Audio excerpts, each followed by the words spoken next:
Nós estivemos no nosso retiro de casais e eu vou dizer que foi o melhor retiro que nós tivemos. Nesses últimos 11 anos de retiro, realmente nos aprofundamos no tema e um grupo ali de quase 40 casais, passando de sexta a domingo, com a presença de Leila e Zanata de Campo Grande, os palestrantes, e fomos ricamente abençoados. Eu me senti dessa forma, ricamente abençoado. Então eu quero agradecer o Ministério de Casais, que todo ano se organiza e se prepara para esse grande momento, esse grande evento. Logo depois do nosso retiro de casais, eu, a Fires, juntamente com Gilmar e Tereza, fomos para Portugal. E ali estivemos com as igrejas em Lisboa e também estivemos com a igreja em Porto, que fica ao norte de Lisboa, aproximadamente 330 quilômetros. E foi um tempo de grande refrigério, de celebração com os nossos irmãos que estão lá do outro lado, os nossos queridos lusos, não é mesmo? E não trouxe nenhuma piada nova de português, fiquem sossegados, tá certo? E foi um prazer estar com os irmãos. E depois, inclusive, talvez um ponto alto da nossa viagem, foi que depois de passar um tempo com as igrejas, eu, a Filha, Gilmar e a Tereza, decidimos dar um passeio até a aldeia onde nasceu João Ferreira de Almeida. João Ferreira de Almeida foi um homem que traduziu a Bíblia para o português.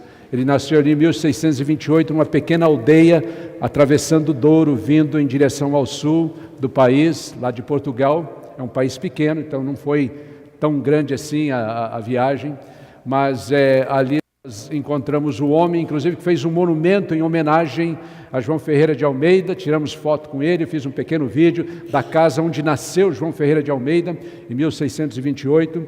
E ele veio a falecer em 1691, ali na Indonésia, conhecida como Batávia na época, como um missionário. Ele se converteu aos 16 anos de idade, depois de ler um pequeno panfleto falando sobre o cristianismo, a igreja protestante e a Igreja Católica Romana, e ele então, ele falou, poxa, eu tenho que fazer uma escolha aqui. E ele fez a escolha, se tornou um grande tradutor das Escrituras, e hoje nós temos esse livro aqui em português, graças a Deus que usou alguém como João Ferreira de Almeida, e foi uma experiência marcante para nós. E uma alegria estar de volta. Eu não vi a hora de poder estar aqui, depois de 3 domingos ausente, para rever os meus irmãos. Estão todos bem? É bom ver esse povo bonito, maravilhoso de Deus, ver pessoas orando umas com as outras. Isso é uma coisa que conforta o coração, porque isso nos aproxima de Deus e também nos aproxima um do outro nessa comunhão. E eu gostaria só antes de entrar eu gostaria de falar nas próximas semanas sobre como ouvir a voz de Deus, uma série que estava no meu coração há algum tempo e fazendo algumas leituras e ouvindo algumas coisas recentemente. É aquele puxão de Deus que fala, não, é isso aí, esse é o momento, é agora. Mas antes eu gostaria de só relatar uma coisa que eu vi de um pastor a semana passada. Ele disse o seguinte, ele disse, as palavras mais tristes para um cristão são as palavras, eu não quero me envolver. E ele pregou, e tinha um sermão sobre isso. Ele disse, olha, quando a pessoa verbalmente ou através da atitude faz essa declaração, eu não quero me envolver, ele diz, em primeiro lugar, essa é a declaração mais triste de um cristão. Ele diz, quantas tragédias acontecem porque pessoas não se envolvem. Se você já reparou, nos últimos anos nós estabelecemos aqui um lema. O nosso lema é, para o reino crescer, eu quero me envolver. Deixa eu encorajar você aqui. Hoje, depois de a Cária passar alguns avisos para nós, eu acho que nós temos muito como família, coisas acontecendo fora dessas paredes aqui. Deixa eu encorajar os homens. Se você está aqui hoje, rapazes, homens, se você está aqui hoje e não fez a sua inscrição para o nosso retiro, um retiro de 24 horas juntos, até vou encorajar você a vir na terça à noite, para passarmos a noite juntos, já prepararmos o nosso espírito, comemos alguma coisa, orarmos juntos, cantarmos, celebrarmos, talvez fazer alguma algazarra no meio da noite, mas dormir um pouquinho, e aí está conosco a quarta-feira, dia 15, que é o feriado, Então deixa eu falar para você, faça a sua inscrição. Fale ainda hoje com o Davi, com o Marcelo, ou fale comigo, não fique fora disso. Isso vai ajudar você a se aproximar um do outro aqui, uns dos outros, e também de Deus. Então busque esse aprofundamento, essa intimidade com Deus e com essa família, com seus irmãos. Nós temos também o retiro feminino, deixa eu bater aqui nessa tecla, tão importante na vida dessa igreja há vários anos. Se você ainda está em dúvida, joga essa dúvida fora e diga, não, eu quero me envolver, é para o bem da família, para a edificação de todo esse corpo e para o meu bem também. Para o meu relacionamento com o Senhor. Então, participe, você que está aqui, irmã, a jovem que está aqui, não fez a inscrição ainda, deixa eu encorajar você, faça a sua inscrição. Já ouviram falar aí, a Karina, a Dedé, com a Félix, com a Fabiola, irmãs que estão à frente dessa organização. Então, assim, participe de forma ativa na vida desta família. Eu tenho 4 amigos a quem eu confiava a minha família, os meus filhos quando pequenos, que deixaram as suas esposas. Eu não vou dar nome, alguns de vocês conhecem. Eu acho muito triste, mas eu me lembro que algumas vezes, quando a igreja promovia algum evento para abençoar famílias, para abençoar os homens, para abençoar as irmãs, para abençoar os casais, eles diziam, eu não quero me envolver, eu trabalho demais, eu tenho muito o que fazer, eu preciso descansar, eu preciso ter uma outra viagem aí. E claro que eram coisas boas e interessantes, mas nem sempre edificantes, quanto um momento como esse, de estar com o povo de Deus, no meio do povo de Deus, crescendo, se aprofundando na verdade, na vontade de Deus. Então assim, deixa eu dizer para você, às vezes quando você, ou verbalmente, ou através da sua atitude, comunica, eu não quero me envolver, não conte comigo. Às vezes os frutos que nós colhemos, eu tenho visto isso na vida de algumas pessoas, são muito trágicos, são muito tristes por causa disso. Então, deixa eu encorajar você aqui, queira se envolver, para o reino crescer. Nós dizemos nessa família cristã, eu quero me envolver. Então, envolva-se, tá certo? E Deus abençoe você. Muito bem, agora acho que eu estou pronto. Nós temos uma série de mensagens durante as próximas semanas. E o tema é, como ouvir a voz de Deus. Como ouvir a voz de Deus. E eu tenho orado muito sobre isso. Eu tenho lido muito sobre isso, eu tenho me preparado sobre isso, e eu espero que isso alcance o coração de cada um e que seja um encorajamento, uma força, que seja um momento de edificação durante os próximos domingos. E eu gostaria de começar lendo uma passagem que está no livro de Jeremias, capítulo 10. Então, se você tem uma Bíblia, Jeremias, capítulo 10, versículo 1 até o versículo 10. Talvez você tenha um Android, ou tenha um outro instrumento. Abra lá comigo no livro de Jeremias, capítulo 10, versículo 1 ao versículo 10.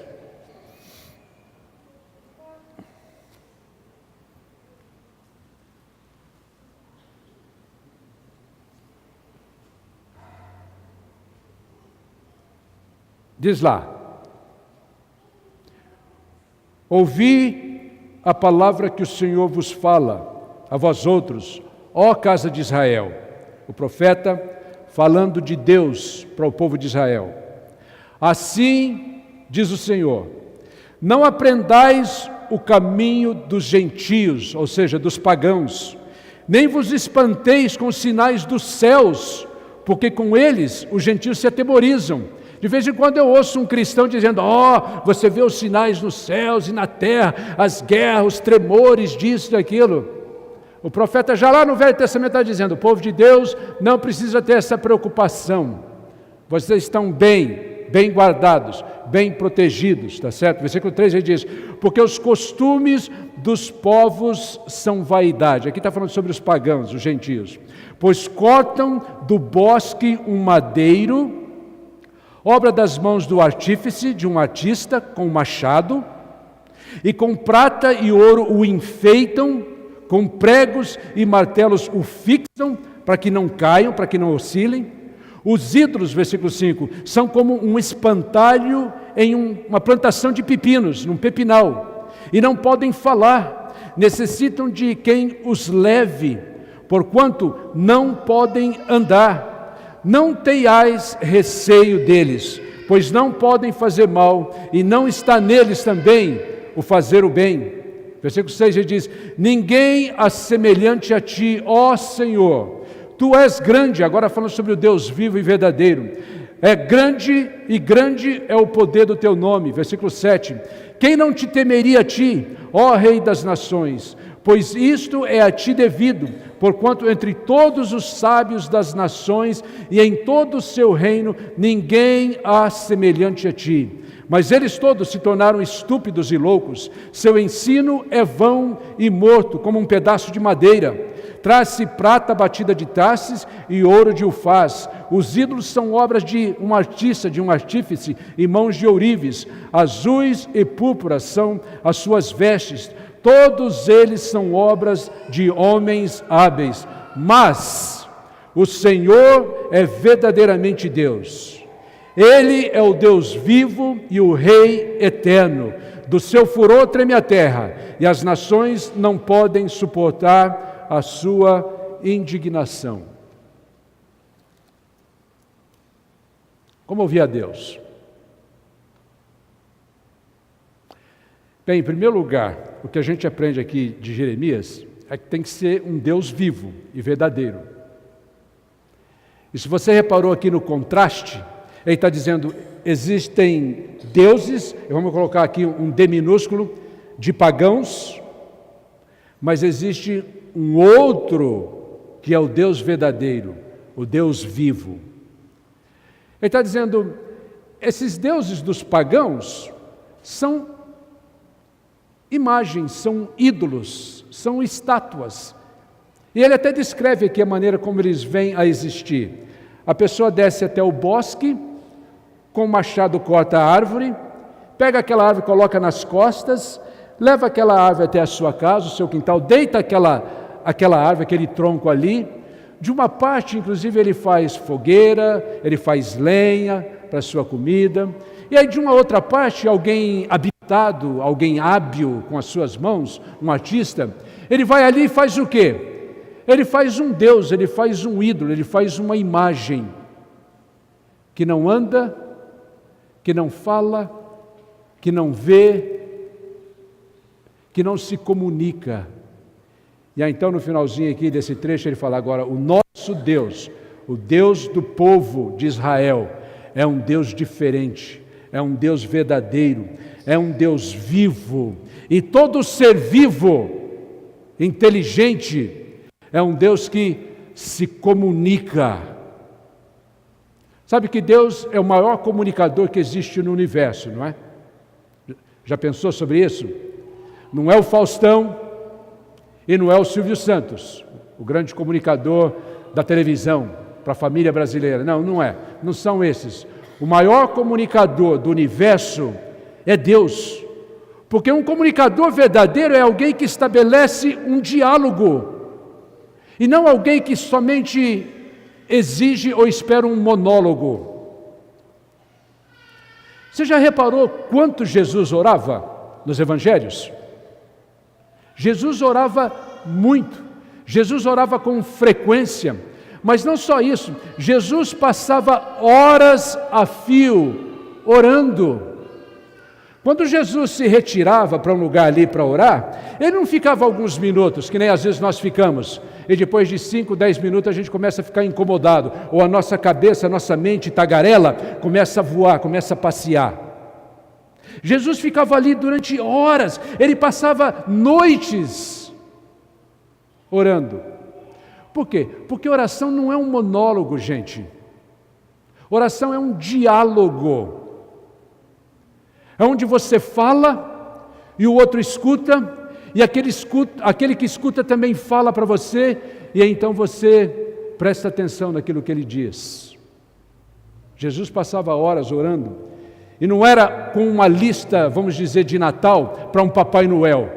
Ó Senhor, eu preciso disso, daquilo, abençoa Pedro, ajuda Judas a mudar de coração. Não, era uma conversa com Deus, onde ele falava e onde ele ouvia. Agora, eu cresci numa irmandade que eu amo de paixão, mas uma irmandade que diz o seguinte: quando você ora, Deus ouve. Agora, quando Deus fala, se você ouvir, é melhor buscar uma internação. Tem alguma coisa de errado com você. Nós achamos, e eu tenho recebido alguns protestos sobre isso, nós achamos que depois que Deus escreveu a Bíblia, ou inspirou através do Espírito Santo homens, ele se calou, ele ficou mudo. Nós achamos que a única maneira que Deus tinha para comunicar com o homem era através de uma caneta.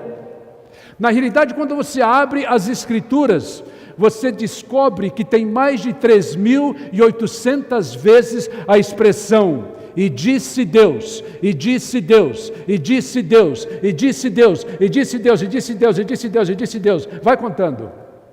Até 3.800 vezes. O que significa isso? Que nós temos um Deus que gosta de falar, que gosta de se comunicar. E esse é o grande contraste entre esse Deus vivo e verdadeiro e os deuses que os homens criam, que podem manipular. Sem comunicação não existe relacionamento. Não é verdade? Eu, por exemplo, estou casado agora indo para 38 anos. Mas se nós não nos comunicássemos, não haveria um relacionamento, não haveria intimidade. De fato, quando nós temos problema lá em casa, na comunicação, em geral, eu sou o problema. Porque eu não entendo o que a esposa disse, não é porque ela esteja falando uma outra língua, não é mesmo?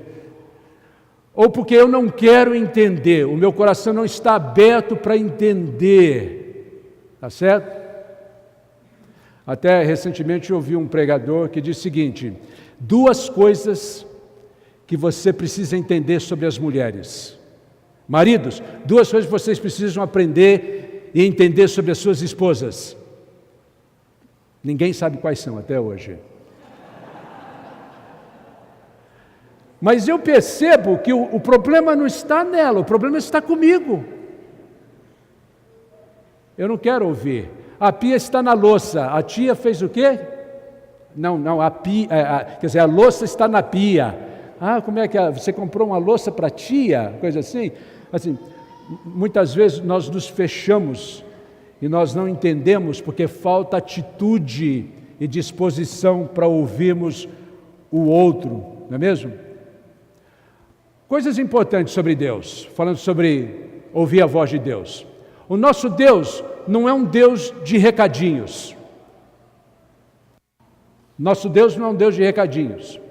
Deus não é aquele tipo de Deus que quando Ele quer falar com um antenor, Ele primeiro passa pelo Zezinho aqui. Zezinho, fala lá para o meu filho antenor. Não, quando Deus quer falar com um filho, Ele fala diretamente com o filho. Quando Deus quer falar com uma filha, Ele fala diretamente com você. Agora, sim, tem instâncias, tem exemplos, e a gente vai ver isso mais tarde, em que Deus usa um homem ou uma mulher, um profeta ou mesmo uma profetisa, para falar para todo o povo. Mas são ocasiões especiais, porque Deus, na realidade, Ele quer falar com o seu filho diretamente. Eu tenho filhos, os pais que estão aqui, né? Quando você quer falar com um filho, você não manda recado pelo outro, viu? Você pode falar aí para a tua irmã que eu estou descontente com... Não, você fala diretamente. Eu amo você, meu filho. Oh, não, você pode dizer para o teu irmão que eu amo ele ou não? Que eu o amo? Melhor. Não, Deus fala diretamente, Ele tem esse prazer em falar com os seus filhos. Coisa muito importante, então, Deus não manda recadinho.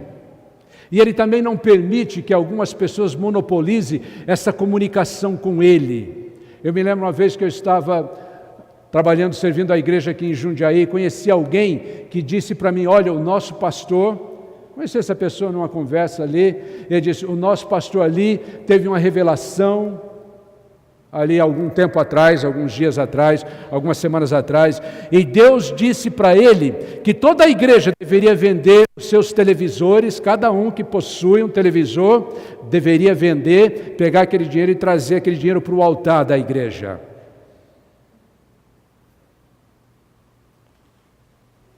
Gente, nós precisamos às vezes de um teste de audiometria. O que é um teste de audiometria? É um teste de capacidade de ouvir e entender os sons ou uma voz, o que está sendo dito, o que está sendo comunicado. Quando nós enfrentamos uma situação como essa, alguém está monopolizando essa conversa com Deus e dizendo, Deus falou para mim isso para você. Nós temos que entender que Deus não nos manda recadinhos. Deus tem o maior prazer em falar diretamente com os seus filhos. Mas também nós temos o quê? Nós temos a palavra dele. Aqui está o teste de audiometria. Vamos passar o que você está falando para mim, vamos passar pelo crivo da palavra de Deus. Agora, deixa eu ir um pouco mais à frente. Eu não acredito, é onde eu arrumei alguns problemas essa semana que passou. Eu não acredito que Deus fale somente através da Bíblia. Eu não acredito que depois que Deus deixou esse livro para nós, Ele simplesmente se calou. Porque se você achar que isso é verdade, você não está lendo a sua Bíblia, ou você não está entendendo a sua Bíblia. Porque o próprio Deus diz lá nos Salmos que a minha natureza, a minha criação, os céus e a terra, o sol e a lua, tudo que eu fiz, declara e discursa o meu poder. Dele não se ouve sons, mas você entende a palavra, ele está dizendo ali no Salmo 19.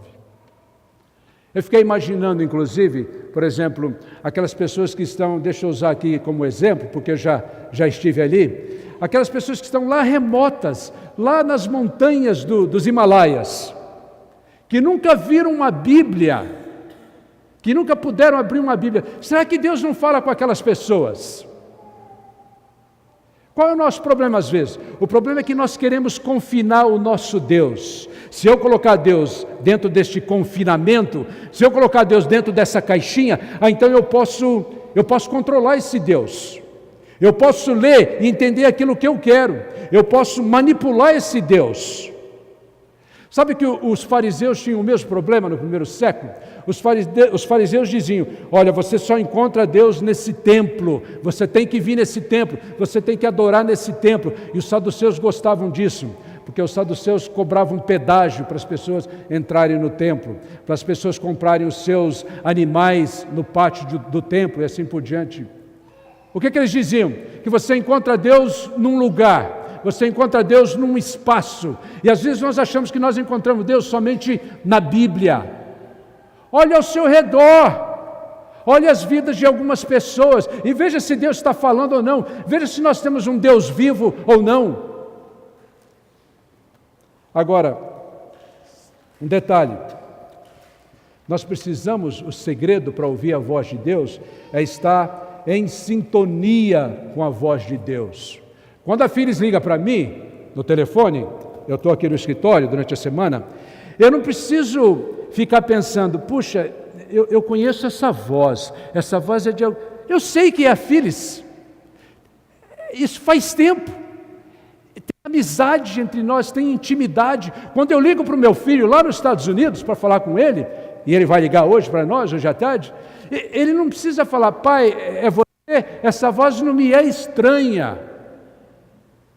Qual é o nosso problema? O nosso problema é que nós não temos essa sintonia com Deus. E sintonia com Deus não vem de oraçãozinha de 5 minutos, mas vem quando nós nos debruçamos na presença de Deus e passamos como Jesus, horas a fio na presença de Deus. Não somente para apresentar a nossa lista de pedidos, de clamores, de necessidades, mas quando nós paramos diante dEle e dizemos, Senhor, fala comigo agora, fala ao meu coração, eu estou te ouvindo. Mas irmãos, com as distrações, um monte de luzes, a correria, as brigas do dia a dia, nós não temos tempo para Deus assim. Como é que nós podemos ouvir a Deus? O segredo é essa sintonia com Deus, e essa sintonia exige tempo a sós. Eu até tenho um problema, deixa eu falar aqui uma verdade, uma confissão agora. Eu tenho problema com pessoas que têm essa programação de ler a Bíblia num ano. Você pega lá em Gênesis e lê todo dia 3 capítulos e assim por diante, e nos 365 dias você acabou a Bíblia. Oh, beleza, eu conheço gente que faz isso faz 40 anos. Aí quando chega uma passagem de Mateus, ele escreve para mim, liga para mim e fala, onde é que está mesmo aquela passagem assim? Eu acho que é muito importante ler a Bíblia, e eu faço isso todos os dias, eu espero que você também esteja fazendo, porque se você não abre a Bíblia, que é a palavra de Deus, viva e eficaz e dinâmica, como é que você espera Deus falar para você, para o seu coração, se Ele não está aberto para a palavra dEle, não é mesmo? Mas Deus quer mais do que somente os seus 15 minutos diários para, tipo assim, bem, cumprir a minha obrigação. Deus quer que nós passemos tempo com Ele, a sós com Ele, nos retirando para estar com Ele, como Jesus fazia, para dar tempo para Deus falar conosco. Quando o nosso coração estiver batendo as mesmas batidas do coração de Deus, e nós estivermos em sintonia, o nosso coração com o coração de Deus, aí então Deus vai falar para nós. Não vai ser somente um exercício de leitura bíblica para o dia. Pronto, fechei o meu capítulo, encerrei o meu dia, fiz a minha oraçãozinha, agora eu vou partir para o meu trabalho. Vamos matar mais um leão hoje. É por isso que Deus talvez não esteja falando com muitos de nós. A realidade é que o mais tempo que eu passo com Deus, eu aprendo a distinguir a voz de Deus. E por que esse Deus se comunica comigo? Deus se comunica comigo, eu gostaria de compartilhar aqui com vocês alguns pensamentos finais, por causa de 4 coisas. Em primeiro lugar, Deus se comunica comigo porque Ele quer confirmar a minha adoção. O que é que significa isso? Deus quer dizer para mim, no livro de Romanos capítulo 8, do versículo 14 ao versículo 16, e Romanos capítulo 9, versículo 26, Ele diz que o Espírito de Deus confirma no meu espírito que eu sou filho de Deus, e se sou filho, eu sou também herdeiro de Deus, e co-herdeiro com Cristo. Por que é que Deus, o meu Pai, tem prazer em se comunicar comigo, e não mandar recadinhos para pessoas? Porque Ele quer ter certeza que eu sei que eu sou amado por Ele. Ele quer ter certeza que eu sei que eu sou mais do que somente uma criatura neste mundo, que eu sou um filho querido por Ele. Eu tive um pai e até hoje tenho saudade do meu pai. Gostaria de vez em quando poder pegar o telefone, dar uma passadinha e conversar com ele. Mas uma palavra que era chave no vocabulário do meu pai era a palavra diálogo. Meu pai era durão. Meu pai, quando jovem, era conhecido como forte, mas não era forte de academia, bombadinho, não. Ele era forte. Era lá uma mistura de índio com mulato, mameluco, cafuso, era alguma coisa assim. Ele era forte. Mas quando ele conheceu o Evangelho, ele se tornou... A Bíblia diz que Moisés era o homem mais manso da terra. Talvez meu pai fosse o número 2 mais manso da terra. E ele terminou os seus dias dizendo, o importante é diálogo. E é isso que Deus quer, como Pai, como nosso Pai. Ele fala conosco, Ele tem prazer em falar a nós, porque Ele quer confirmar para nós, vocês são meus filhos queridos, como Ele fazia com Jesus. Eis aqui o meu Filho amado, em quem me comprazo, quer dizer, que me traz alegria na vida.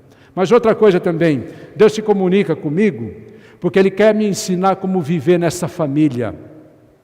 Ele sabe que nem sempre eu me dou bem com as pessoas, que nem sempre eu me relaciono bem com as pessoas, e Ele quer que eu aprenda. Até preciso das orações dos irmãos. Nessa sexta-feira eu vou fazer uma viagem, estou indo para Belo Horizonte. Belo Horizonte é um lugar muito especial no meu coração. Eu estou indo ali para aquela cidade há mais de 40 anos. A maior parte do tempo para trabalhar com as igrejas, servindo as igrejas. Tive um programa durante quase 20 anos de televisão ali naquela região de Belo Horizonte e outros estados. Sexta-feira eu estou indo para lá, o João Silei está indo comigo inclusive. Eu tenho uma reunião com os presbíteros de uma igreja ali. Eu ouvi dizer que eles estão descontentes comigo sobre algumas coisas. Eu liguei para eles, respeitosamente, e disse: gostaria de me sentar com vocês e conversar com vocês. E se for preciso, abrir a Bíblia com vocês e a gente trocar umas ideias. Agora é interessante que nesses últimos dias, o diabo também fala, o diabo também tem uma voz. E o diabo dizia assim para mim: vai lá e esteja pronto para um debate.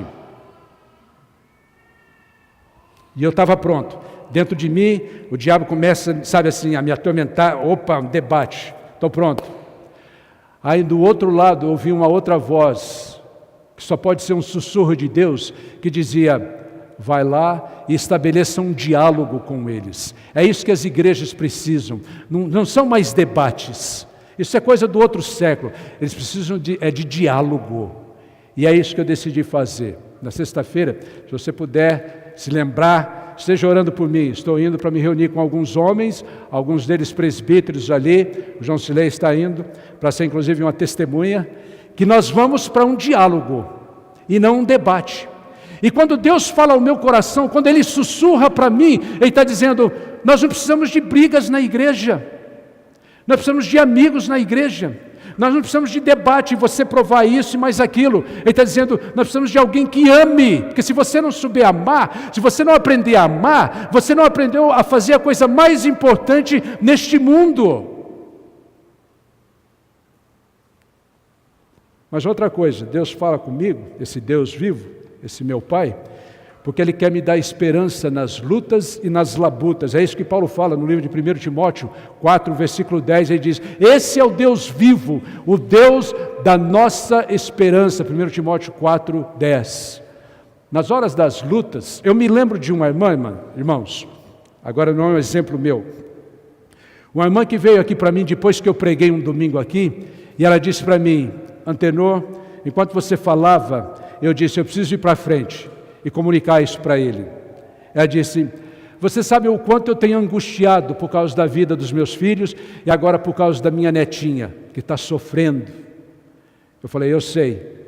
Ela disse: e essa semana, no meio da noite, o Senhor apareceu para mim e me confortou e me trouxe a esperança. Eu falei: glória a Deus por isso. Talvez numa outra época da minha vida eu teria falado: você bebeu a noite antes? A pizza fez bem? Nós precisamos conversar mais a sós, em particular. Essa pessoa veio para mim e falou: não, o Senhor veio e me confortou, falou ao meu coração. Tenha paz, tenha paz. E é isso que o Senhor faz comigo, muitas e muitas vezes. Ele vem ao meu coração e diz: tenha paz, sossego, eu ainda estou no controle, eu ainda estou no controle de tudo. E mais uma para finalizar. Esse Deus que é meu Pai tem falado comigo, sabe por quê? Porque Ele sabe dos meus pecados, Ele conhece os meus pecados. E sabe aquele pecado recorrente? Aquele que vem, às vezes fica amoitado ali debaixo daquele lugar e ninguém vê, ninguém sabe. E Ele vem e Ele sussurra no meu coração e diz: eu estou vendo. Hebreus 4:2 diz o seguinte: a palavra de Deus é viva e eficaz. Ela é dinâmica, ela nunca perde o seu valor, ela é sempre atual. E ali ele diz mais no versículo 13: e não há nada escondido diante de Deus. Então muitas vezes, quando Deus fala comigo, Ele está dizendo: você precisa mudar isso. Está na hora de abrir mão disso. Está na hora de jogar isso fora. Está na hora de ser santo como eu sou santo. Está na hora de você olhar para o meu filho e aprender do meu filho a ser o tipo de filho que eu quero que você seja. E é por isso que Ele fala comigo. E o que eu tenho que fazer quando Deus fala comigo? Eu tenho que ouvir e confiar nesse Deus. Nós vamos cantar sobre isso.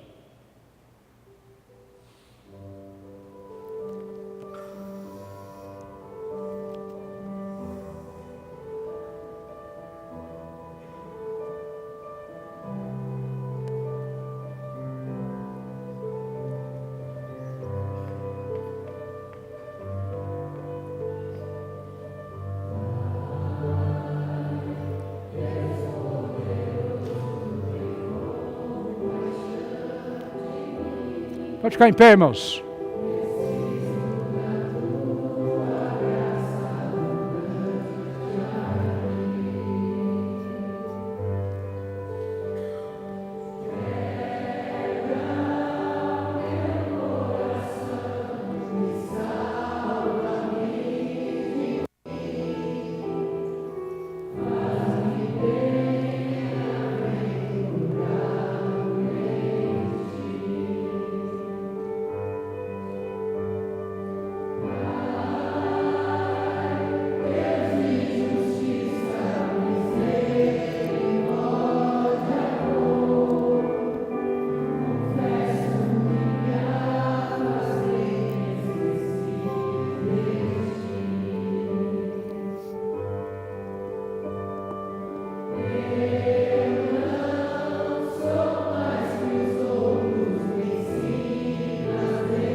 De mim, preciso da tua graça abundante.